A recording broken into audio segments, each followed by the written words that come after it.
আজ সত্যিই খুব খুশির একটা দিন।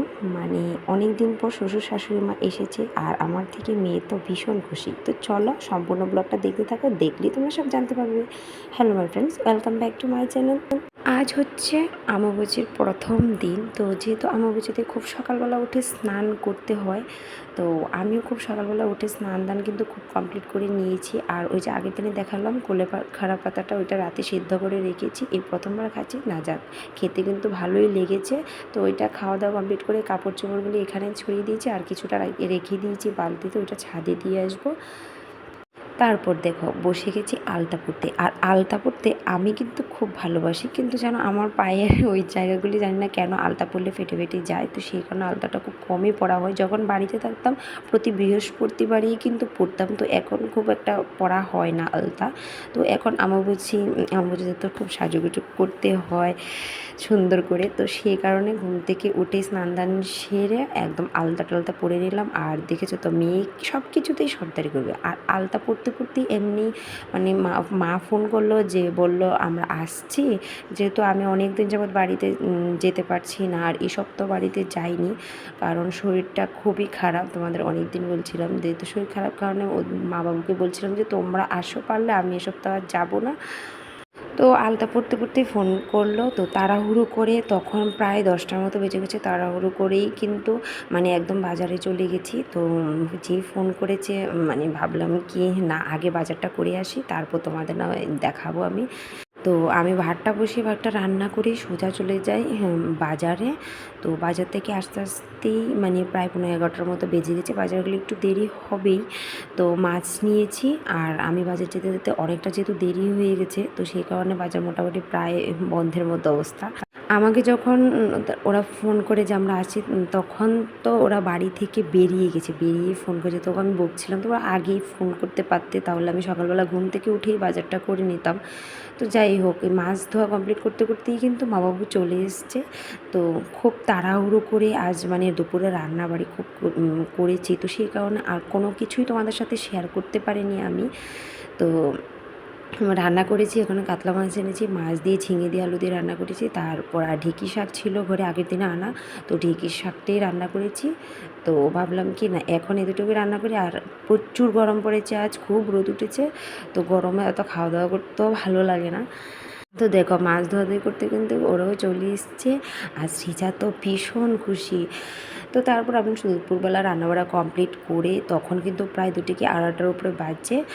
মানে খাওয়া দাওয়া কমপ্লিট করে আমি ভাবলাম কি না, কাপড়গুলো যখন ওই সময় ছড়িয়ে গেছি, প্রচুর রৌদ্র, তো রোদের মধ্যে কিন্তু এসে কাপড়গুলো এখন নিয়ে যাচ্ছি, গিয়ে একটুখানি রেস্ট করব। রেস্ট করেই বিকেলবেলা মানে একটু হাঁটতে বেরোবো। যেহেতু আমার এমনিতেও কিন্তু একদম ঘর থেকে বেরোনো তেমন একটা হয় না, ওই যে কেউ আসলেই ইচ্ছে করে যে সবার সাথে একসাথে একটু বেরোই, ওদেরকে একটু ঘোরাই।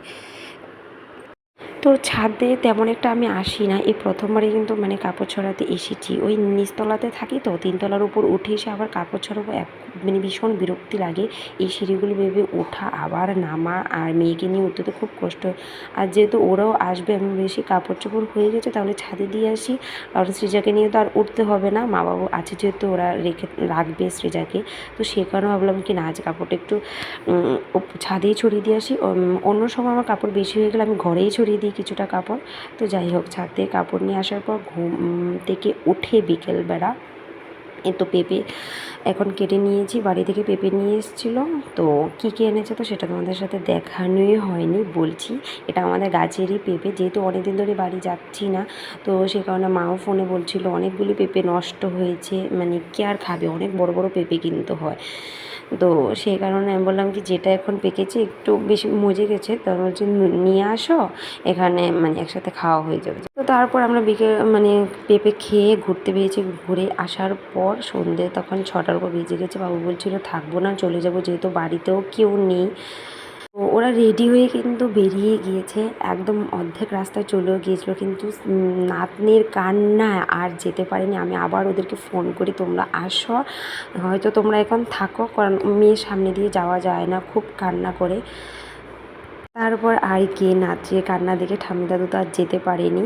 তো তারপর আমরা চলে যাই বাজারে সন্ধ্যেবেলা। বাজারে গিয়ে সব কিছু এই বাজারগুলো সব যা যা এখন দেখাবো সব কিন্তু আমার শ্বশুরমশাই নিজে এনেছে তার নাতনির জন্যে। আমাদের আমবুচিতে অনেক খাওয়া দাওয়া করা হয়, যেমন দুধ, তারপর আম, কাঁঠাল, এটা বেশিরভাগ সবারই খাওয়া হয়। মানে আমাদের যেটা খাওয়া হয় আমবুচিতে সেটা আমি তোমাদের বলছি। আমার শাশুড়ি বলছিল আমাদের আমবুচিতে নিরামিষ খেতে নেই। তো সে কারণে আমি কি খাচ্ছি না খাচ্ছি, তো শ্বশুরমশাই বললো চলো আমাকে বাজার নিয়ে যাও। সব কিছু নিজে হাতেই বাজার করে এনেছে। যদিও আমি সকালবেলা অনেক মাছ এনেছি, না আমার কথা হবে না, বাবা আবার রাতে যখন আমার যাই নিজে হাতে আবার মাছ কিনে নিয়ে আসে। তো তারপর আম এনেছিল আসার সময়, মানে আবার দুধ কিনে নিয়ে আসে নাতির জন্য। আমাকে বলছিল ওকে কিন্তু দুধ দিয়ে ভাত দিয়ে খাওয়াবে, আমাদের আমবুচিতে আম দুধ খেতে হয়। তো ওরা যেটা বলবে সেটাই করতে হবে আর কি। তো তারপর আমি মাছ কিনে নিয়ে এসেছিলো বাবু, এটাই রান্না করেছি। আর এখানে দুধ ফুটিয়ে নিচ্ছি। আমার শ্বশুরমশাই যেহেতু আম দুধ খেতে ভীষণ পছন্দ করে, তো সেই জন্য তো দুধ চাল করে রেখে দিয়েছি বাবুকে, মানে রাতে ভাত খাওয়ার সময় দিয়ে দেবো। তো যাই হোক, এটা হচ্ছে মর্নিংয়ের ভিডিও, খুব সকাল সকাল, তখন 6:30 বাজে। আমি আগেই বলেছিলাম যে তোমরা সৃজা ঘুমে থাকতেই কিন্তু একদম চুপচাপ বেরিয়ে যাবে, কারণ ও উঠলে আবার কান্নাকাটি করবে, তোমাদের যেতে যাবে না। তো সেই কারণে খুব সকালবেলা ওরা চুপচাপ বেরিয়ে যাচ্ছিলো। আর জানি না, এখন আমারও ভীষণ খারাপ লাগে কেউ আসলে চলে গেলে। তো চলো বন্ধুরা, আজকে ভিডিওটা এই পর্যন্তই।